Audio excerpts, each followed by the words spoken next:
Battery. It ain't just a charge you get arrested for when you give your ex-wife's lover a good old-fashioned fister mouth. It's also a magical little device that stores electrical energy in chemical form. Great for powering your flashlights, tools, and sex robots.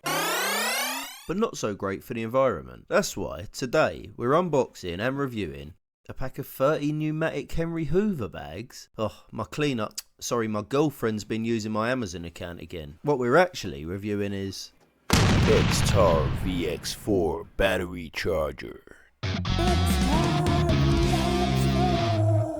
We'll take a look at the specs and price of the XTAR, however you bloody say it. We'll have a butcher's of what else is out there on the market, and then we'll finally unbox this beast, test its functions and give it a full-blown no-nonsense review.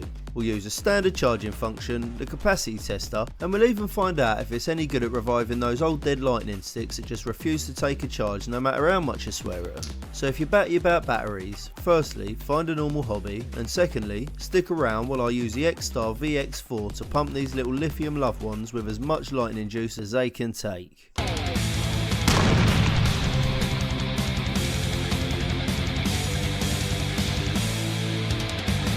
Right, first things first, let's see what lies Amazon's feeding us to con us out of our hard-earned moolah. So they're flogging it as a battery charger and capacity tester with over discharge protection. The capacity tester could be a good tool for any 18650 based battery projects that you intend on doing, but won't ever get around to. Speaking of which, it can charge 3.6, 3.7 or 1.5 volt lithium batteries, as well as nickel metal hydride batteries, or NEMA as I like to call them. They're making quite a fuss about the ability to charge LiFePO4 batteries too, also known as lithium-ion phosphate. Now don't confuse iron with ion here, let's call them PO4 for clarity. These are a type of rechargeable lithium battery known for their long lifespan and ability to remain unexploded. They use lithium-ion phosphate as the cathode material, making them more stable and less prone to overheating compared to other lithium batteries, which I'm sure your sex robots will appreciate. The downside with these little lithium lightning tubes is that they're very fussy when it comes to charging, overcharging PO4s, and their lifespan will be shorter than my last marriage. They also use a different charging sequence, namely constant voltage, constant current. Specs. In the description, they claim that they're the first battery charger capable of capacity testing all of the aforementioned battery types.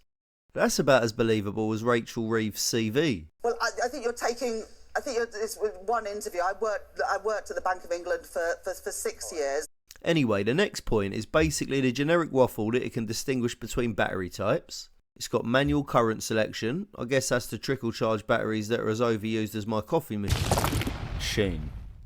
Just in case you can't see the massive picture showing the LCD screen, they've kindly informed us of it here, along with the multiple protections they're stuffing it with to prevent a battery bonfire in your wife's favourite vibrator. It also tells you everything included in the pack. I wouldn't quite say jaw-dropping compatibility, but it's definitely impressive. It can also tickle the lightning juice into IMR, INR or ICR batteries, which are all other types of lithium-based lightning tubes. The vast array of different battery sizes you can throw at it means that you can even charge that rare Japanese sex robot you bought off eBay while drunkenly crying into your beer last Saturday night. Various different charging current settings, from 3 amps all the way down to 250 milliamps, for those that like their batteries charged slower than a pothole fixing council job. Very modestly, they describe it as excellence in every aspect. Not if it's anything like its predecessor, the VC4S. We'll get into that later. It does use a USB-C port though. Noise. You can select charging mode with a CV button apparently. We'll test that later. They also mention it as a mode button, but with no explanation. I guess they just don't want to ruin the surprise. You can swap the display between milliamp and milliwatt hours, and thankfully it uses fireproof materials, although that boast don't particularly fill me with confidence.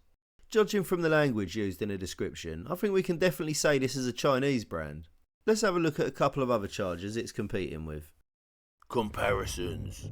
At 36 quid, the VX4 is definitely on the higher end of the market, with average prices ranging from a tenner all the way up to 45 quid.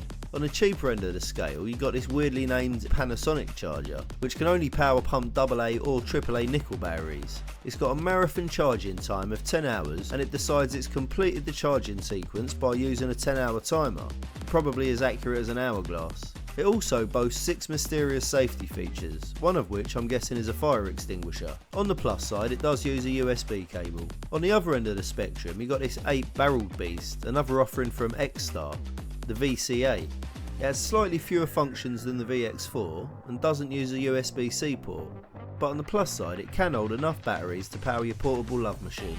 It uses a 3-stage charging sequence and can charge almost as many battery types as the VX4, although noticeably not PO4s. They even boast about including instructions in English, which must have taken those underage Chinese factory workers ages to translate. You must work much quicker, children. Unboxing. Okay, enough pissing around with the specs, let's see what we got. First impressions. Unlike my last Tinder date, she's got a nice, clean, professional looking box.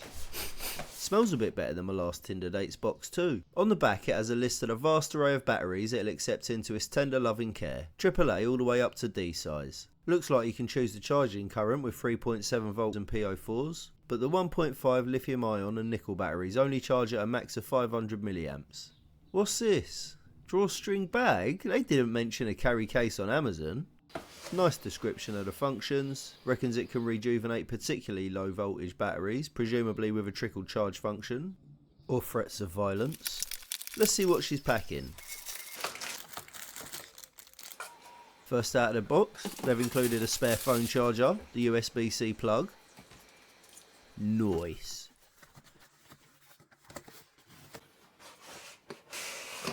Everyone loves a carry case. XTAR really knows how to treat a man. I'm feeling better about this purchase already. Draper, take note. Include a carry case with everything.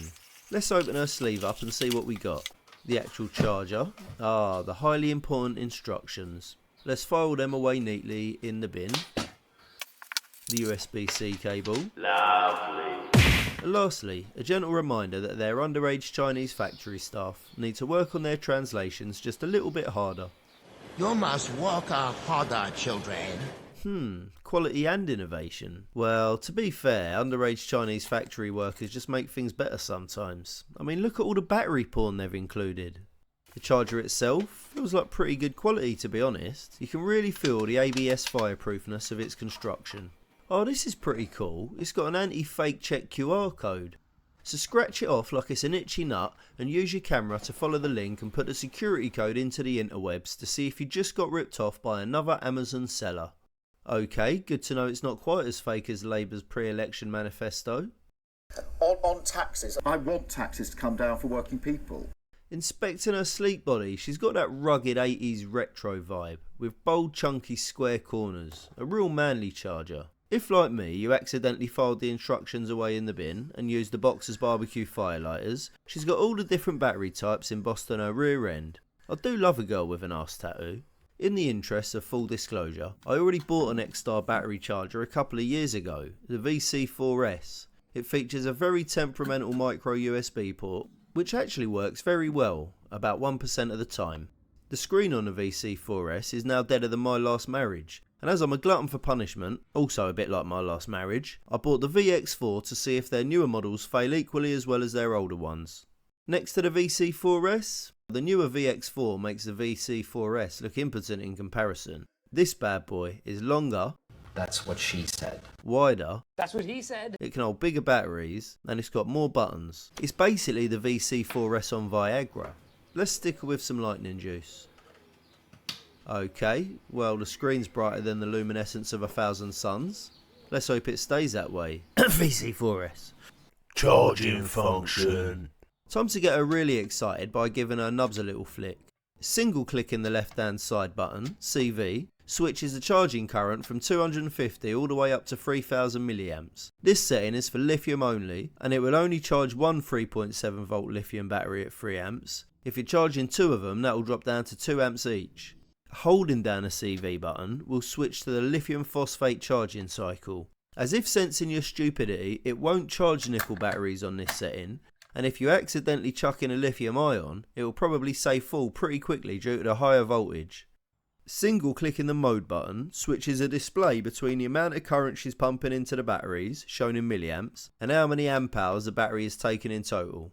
The right hand side button is supposed to swap between amp hours and watt hours, but maybe that only works with the grading function. Firstly, let's pump her with a AA nickel battery. Pull back the spring-loaded negative terminal and pop it in. Detecting battery type.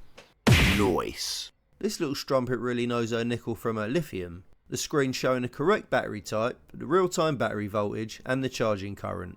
I wonder if she's as perspicacious when detecting a AAA nickel electricity stick. Yep, she knows what I've slipped into her guts. Let's triple dick her and see if she knows what to do with a 3.7 3000 mAh 18650 lithium-ion battery. Yep, she's recognised it as a lithium-ion that's currently sat at 3.5 volts. And she's ramping up the charging current to settle at about 1 amp. After a few hours, the two nickel batteries are done charging, shown by the full battery bar. The 18650 voltage has risen to 4.2 and the charging current has dropped to just over 100 milliamps. And after a little while longer, the lithium battery display also shows full, and with the charger stopped, the voltage in the battery has dropped back down to about 4.18. Okay, so the charging function works and stops as it should. My sex robots will be elated. So she does well with batteries that have a decent charging, but let's see how she handles batteries that are as low as my ex-wife's empathy.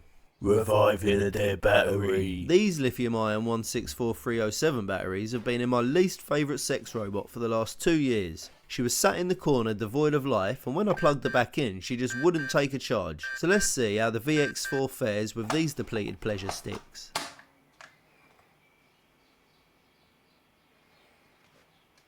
As I suspected, the voltage level is lower than my ex-wife's ability to take a joke, at a puny 1.5 volts.